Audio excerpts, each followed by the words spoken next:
Apparently, all those who are resurrected before the millennium are part, or rather, a part of the first resurrection. Those who are raised from the millennium are raised into judgment and perdition. In Revelation 20:13 to 15.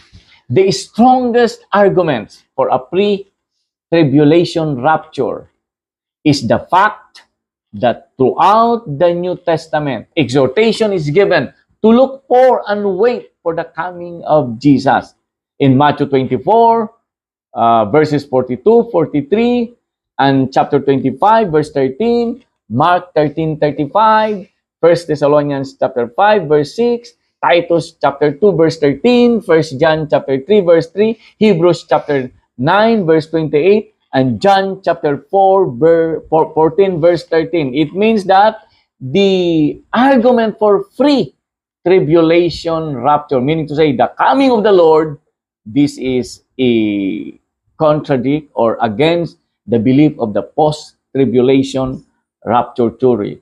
So, because of the teaching throughout the New Testament is given looking forward and wait for the coming of the Lord. Jesus promised, and if I go and prepared a place for you, I will come and receive you unto myself, that where I am, there ye may be also. John 14:3.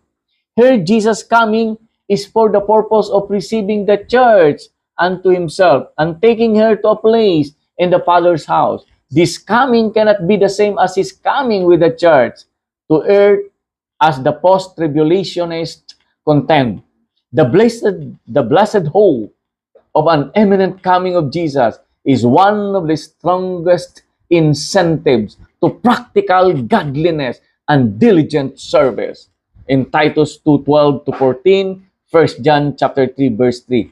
If the tribulation must come first with the manifestation of the Antichrist before the rapture, who will look for a coming of Jesus until many of the events of the apocalypse have transpired? Well, the parable of the faithful and unfaithful servants recorded in Matthew chapter 24 teaches the tragic result of saying, "My Lord delayeth his coming," in Matthew 24:44 to 51. Look on this. Listen carefully. The principal proponents of the pre-tribulation positions are the following: Dr. I. Scofield Study Bible, footnotes, Oxford University Press, 1967. Dr. John F. Walworth, The Rapture Question, Dunham, 1957. The Revelation of Jesus Christ, Moody Press, 1972. Dr. Kenneth S. West, Prophetic Light in the Present Darkness, Erzman, 1956. Dr.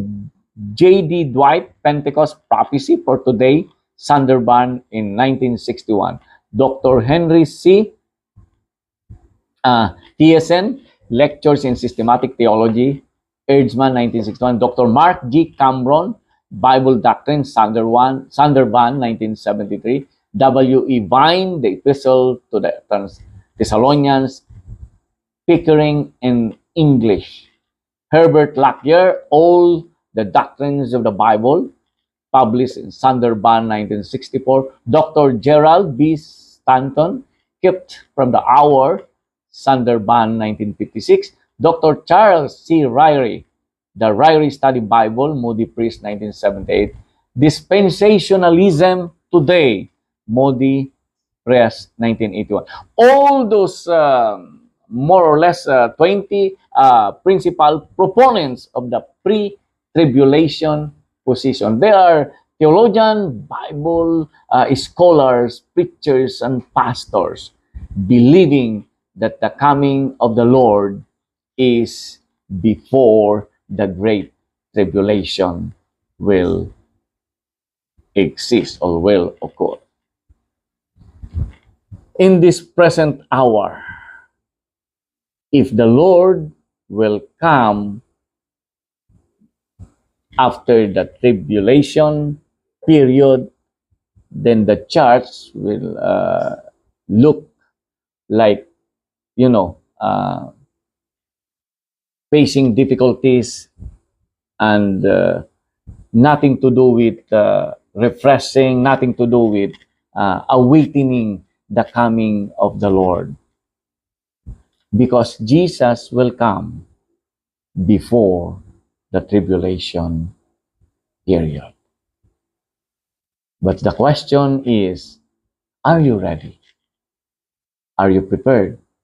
Are you doing God's will in God's ways before His coming? Ang buhay na pinagpapala ay buhay na nagpapala.